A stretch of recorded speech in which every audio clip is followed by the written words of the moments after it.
Hi, good morning, everybody. My name is Cecilia Aiken. I'm the Home Energy Assistance Program Manager at La Casa de Don Pedro in Essex County. This is like my 20th conference with PSE&G. We've been doing this forever. Thank you for having me. Thank you for doing this conference every year, and I want one of those videos. Okay. So I'm going to talk a little bit about the Home Energy Assistance Program, which consists of LIHEAP, which is Low Income Home Energy Assistance Program, Universal Service Funds, Weatherization, and I'm not going to really discuss PAGE. Somebody is here to discuss that program, but I just want to let you know it's an option for when you're over the income guideline for the Low Income Home Energy Assistance Program, just like New Jersey shares. Okay, so Energy Assistance, Low Income Home Energy Assistance Program, known as LIHEAP, or HEA, is a federally funded program that helps low-income households to pay for heating costs, which include electric, natural gas, oil, and other deliverable fuels or gases. Even if your heat is included in your rent, you may qualify for LIHEAP. The grants are also available for medically necessary cooling, and applications are accepted from October 1st through July 31st. LIHEAP is administered by the Department of Community Affairs that is located in Trenton. USF, which is Universal Service Funds Program. USF is a program that was created by New Jersey Board of Public Utilities. It's to help low-income households to pay for their electric and natural gas costs. So to be eligible for Universal Service Funds, your household must be 1, income eligible for the program, 2, spend more than 3% of your household income on gas or electricity, or 6% if you heat or have an electric heating account. You may apply any time of the year for Universal Service Funds, and USF is administered by Department of Community Affairs. There was an increase in the guidelines for Universal Service Funds. It's up from 175% of federal poverty level. It's now at 185% of federal poverty level. Weatherization Assistance Program, which is another program you could apply for in the one application, is the Department of Community Affairs program that assists qualified low-income households in weatherizing their homes. It's much like Comfort Partners, similar program, and now they're working hand in hand. Improving their heating system efficiency and conserving energy. So households that apply for Universal Service Funds or LIHEAP can check a box on the application to request weatherization. And for more information, you can go to www.energyassistance.nj.gov. They will outline a list of agencies that participate in the weatherization program statewide. In the back, we have a list of agencies that offer home energy, universal service funds, and weatherization statewide, because each county has individual agencies that service their local residents. Okay. So the PAGE program is a grant that helps low to moderate income households not eligible for LIHEAP or USF to pay their natural gas and electric bills. You may review eligibility requirements, print out an application, find the application agency, or apply online at www.njpoweron.org or call 732-982-8710. And PAGE is made possible by the Board of Public Utilities and is administered by Affordable Housing Alliance. That's all I'm going to say about PAGE, okay? So here are income guidelines for the programs, and we also have a benefit matrix. I just wanted to mention this really quickly because a lot of people don't understand how we determine what a person qualifies for the Energy Assistance Program. It's based on 4 criteria: income, household size, heat living arrangement, and their region. So those who live outside of our 19 local counties, like up in Sussex County, their climate is a little bit different. So they may qualify for a slightly larger benefit. But other than that, we go by a scale. We don't determine as agency representatives, or the computer system doesn't determine how much of a benefit a client does and does not get. So if a client asks, how come this person got this amount and I only got this amount, several different factors can vary into that. So you have to be able to explain the program know your job, know the policy, and know how the benefits are, met. Okay. So emergency assistance. Emergency fuel begins the last week of December and the 31st of July each year. I mean, it runs between December and the 31st of July. I don't know why. That's a typo. All right. So it starts usually the last week of December. After the first check run of the year goes out, typically that's when the Department of Community Affairs will authorize fuel deliveries. Right now in the state, they already opened up emergency fuel for disabled households, senior households, and households with children 6 and under. Okay. You can get emergency fuel in the amount of $600 or less. If you're running out or are out of fuel, you must have already been in receipt of LAHEAP or pending a LAHEAP benefit in order to get emergency assistance. Okay. Emergency repairs of your heating system. Qualifying homeowners may receive assistance in amounts of up to $1,500 for the repair of their heating system between October 1st and July 31st of each year. So households must have already received LAHEAP or be pending LAHEAP benefits for the current program season. Emergency repairs may only be given to homeowners through LAHEAP. This benefit is not part of the weatherization program. In weatherization, you do not have to be the homeowner in order to get repairs to your heating system or a new heating system or energy conservation measures in your home. Restarts. Fuel heating clients may receive emergency funds. Cecilia, so the heating one, the 1,500, Yes. I have a question. It's like, I get questions from the representative, so I get a question for you. Okay. How does it work? I mean, if the person has the heating system is not working, they're eligible for LAHEAP, do they have to have received the heat already? Or can they get processed and get the repairs done? Is it from La Casa that happens? Or is it an outside venture? Okay. They have to be a qualifying home energy assistance client for the current season. That means pending a benefit already or having already received a benefit. They have to be the homeowner. They have to be part of your county if you're going to administer the emergency. And it has to be one of the several contractors that are in the list of contractors in the state of New Jersey Home Energy Assistance USFHEA state system. So they have to be a state authorized contractor. Should they go to you or should they go to the PSE&G? The client should come to the agency directly. And please note, this is very important. If you are a DFD or a PAD, Lifeline reciprocant, and are processed automatically through food stamps or DHS, it is likely that you are processed improperly. So be prepared, even if you have gotten a benefit or are pending a benefit for this current season, to submit a full application to the agency. The problem is that a lot of homeowners are repeatedly processed as renters. For whatever reason, I don't know. We can correct this every year, and each year that the automatic file send comes, they're still listed as a renter. We cannot post. That means we cannot process a payment for a repair for a renter in a state system. It won't allow it.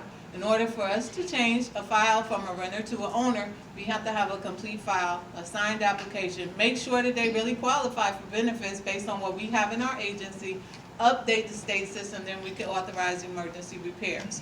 Again, these repairs are up to $1,500. So that means typically a hot water tank, a residential hot water tank can be replaced. You could get a tune-up, heating system repairs, things of that nature, tune-up or restart, or have parts and pieces of your heating system changed out. If you need a new heating system, this program is not going to get it, because the heating system is anywhere from $6,900 up, depending on what type of system you have. And that will be when you need to reach out to weatherization or Comfort Partners. And Comfort Partners only does gas heating units, right? Is that correct? Gas or electric? Gas or electric heating units, whereas weatherization treats oil and any type of heating system. Okay, so restarts are for fuel heating clients that receive emergency funds up to $100 for the cost of restarting a boiler after a fuel delivery.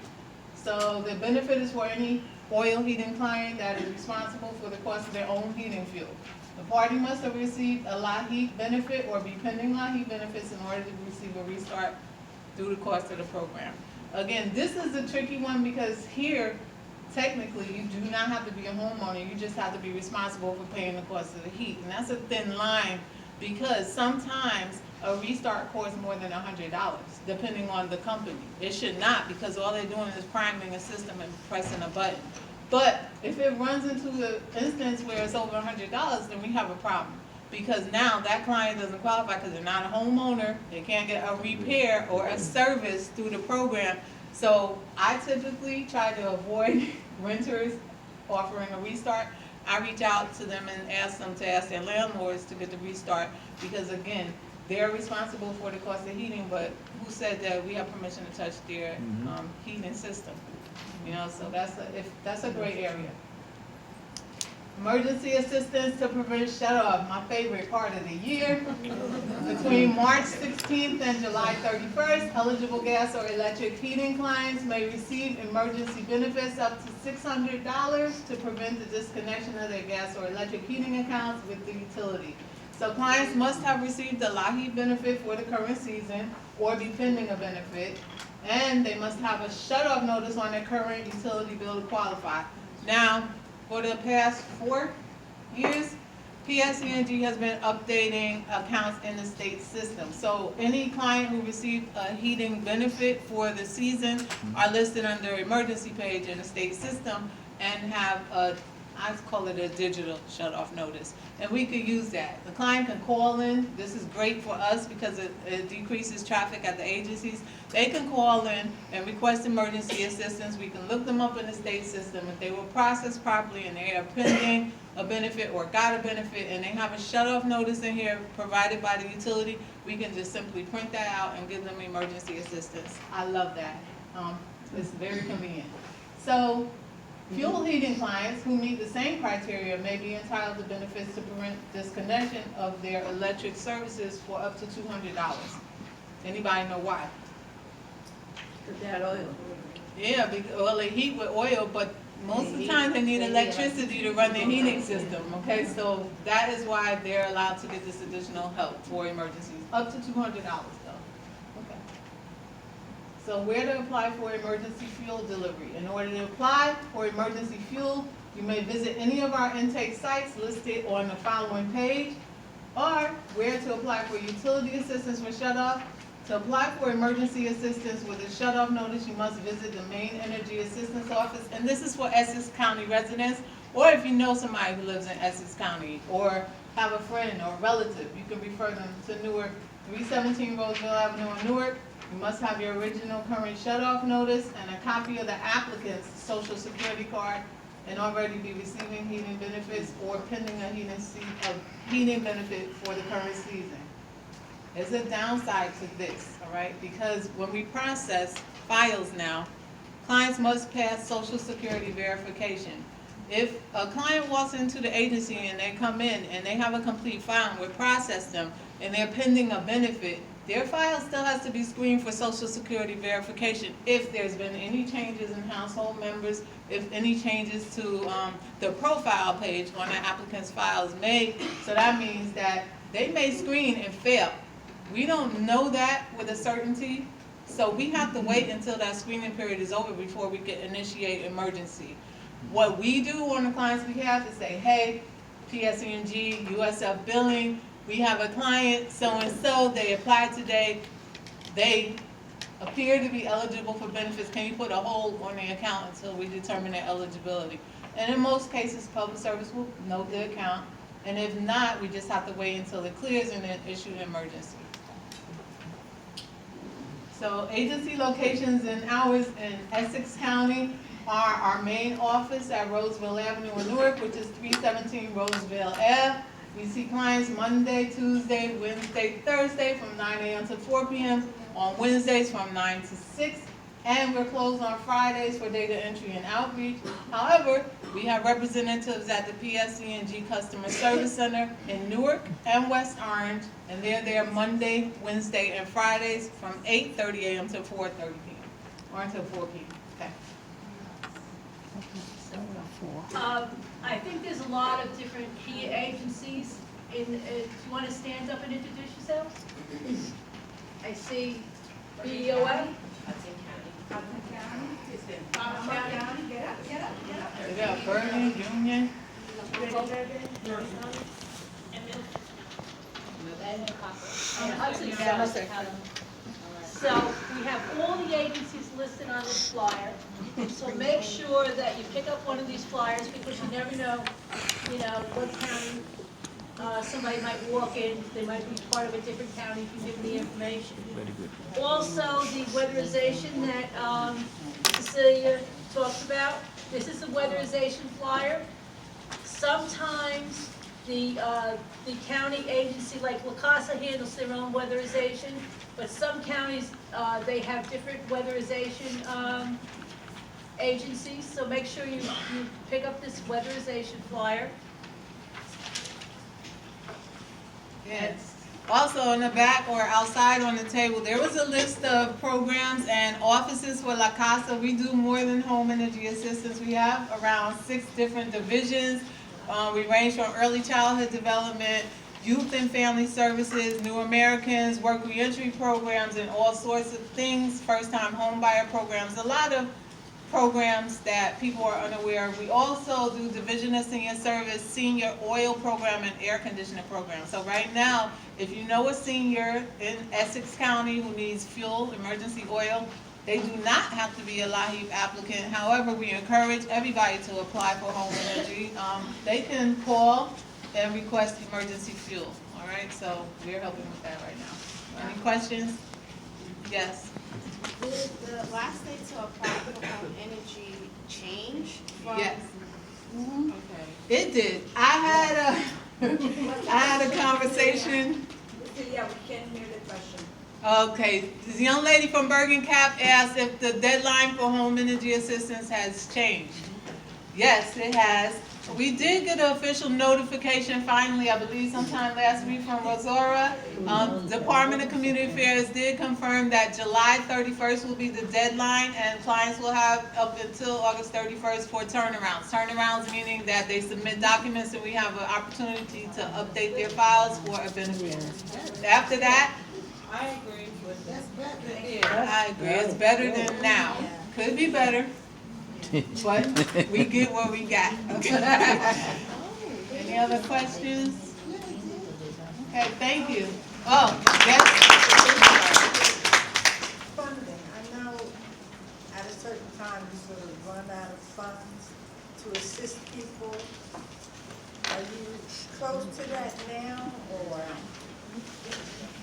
The low-income home energy assistance program is federally funded, so it's based on what Department of Community Affairs offers. The program benefits run from typically the second week of December all the way up until September of the next year. Those funds do not typically exhaust, all right? There are deadlines of when a person could be eligible for funding, but the funds themselves do not exhaust.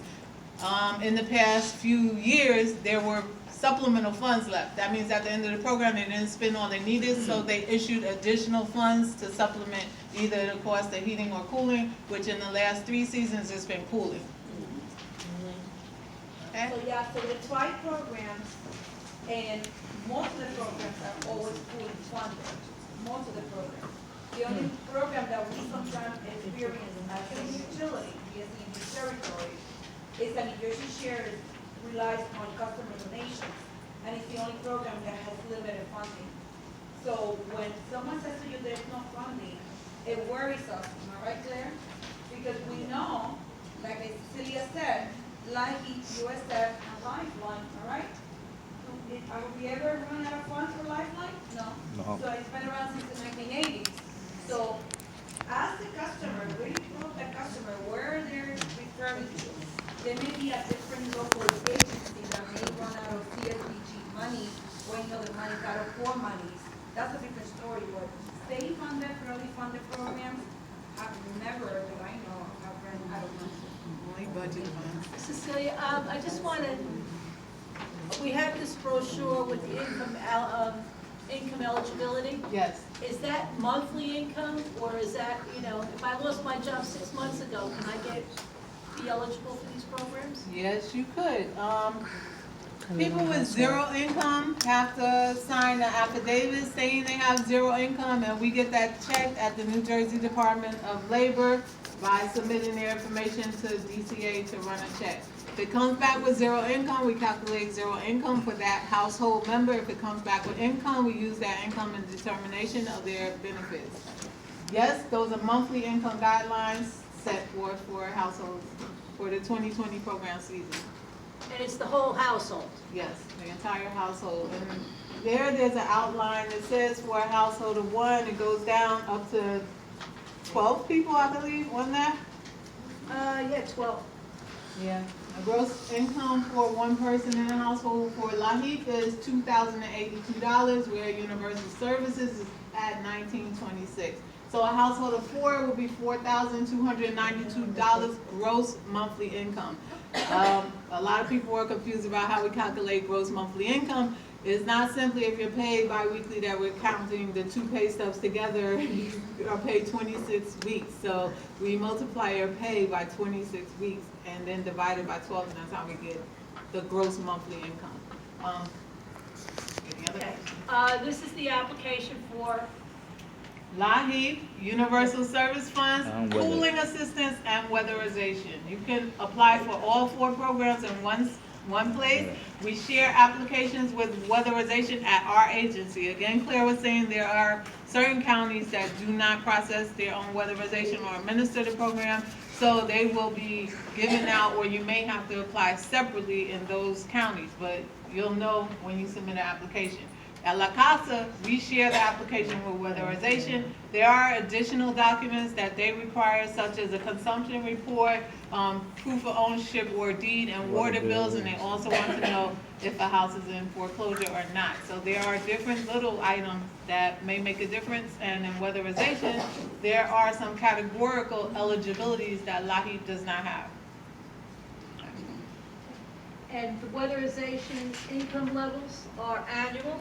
They are annual, and they are set at 200% of federal poverty level, just like LAHIP. So anything on this table or on the monthly chart there multiplied by 12 is the weatherization income guideline. If you're a TANF recipient, food stamp recipient, you may be weatherized. Those are categorical eligibility criteria for that program. However, you have to meet certain other requirements to make sure that you can be weatherized, like how many years it's been since you've been weatherized. Have you moved and want to get a new property weatherized? If the cost in the program can make you conserve energy better, or if your house is a walkaway, because they do have situations where mold, infiltration, water, or bad foundations may be clause for disbursement. They can't service you, and that happens sometimes. Not often, but it happens. Okay, thank you. Everybody have a copy of that?